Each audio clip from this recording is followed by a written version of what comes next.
living a life where danger was his closest companion. This is the story of a 23-year-old painter known as Death Wish. A man who dared to flirt with disaster every single day. He didn't just smash glasses on his forehead. He swallowed keys, glass shards, and even pool balls. His entire existence was one bizarre, death-defying stunt after another. But nothing could have prepared him, or anyone else, for the terrifying twist that ended it all.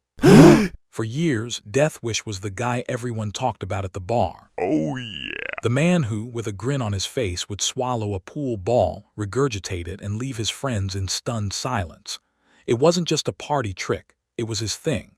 He did it so many times that his friends barely blinked when he shoved the smooth, colorful orb into his throat.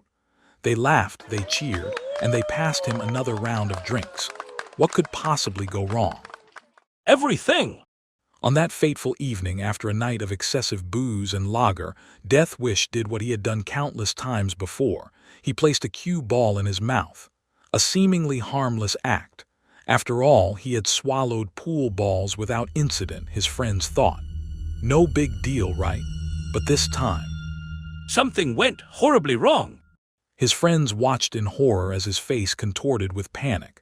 He tried to cough to clear his throat, but the cue ball was lodged in his airway. They rushed to help, but he was already running out of the pub, frantic, gasping for breath. The streets outside became the scene of his final, desperate struggle for life. His skin turned blue. His body went limp.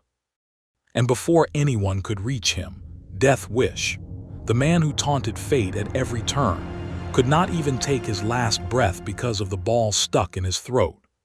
So, what went wrong? What turned this foolhardy stunt into an untimely death?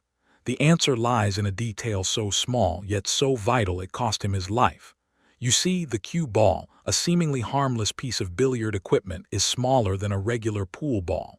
The pool ball is 5.03 centimeter in diameter. The cue ball, just 4.75 centimeter. That tiny difference in size, less than the width of a fingernail, was enough to seal Death Wish's fate. You might think, What's the big deal? A few millimeters shouldn't matter. but it does, and here's why. The smaller size of the cue ball meant that it had an exponentially lesser volume, which made it far more likely to lodge in his throat. Pool balls fit in the back of the throat like a puzzle piece. The cue ball, with its more diminutive size, was the perfect shape for getting stuck. It was a fatal game of chance. One that Death Wish lost. Oh no! In the final moments, as the paramedics arrived too late, it was clear what had happened. The photo of his dissected throat, taken in the aftermath, revealed the gruesome truth. There, embedded in his pharynx, was the cue ball, cold, lifeless, and unyielding. His tongue, grotesquely protruding, seemed to mock the idea that such a tiny object could end a life so abruptly. A foolish gambit, a deadly price. Death Wish never considered the physics of it all.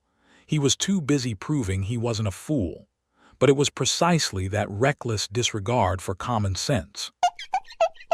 Now, his legacy is nothing but a stark, cautionary tale, one of dangerous bravado and fatal ignorance.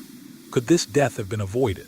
Could he have lived if he'd only known the smallest difference in size would have the largest consequence? What other seemingly harmless stunts are waiting for someone to make the same fatal mistake? The full shocking details of Death Wish's last horrifying moments might just make you rethink what you're willing to gamble with your life.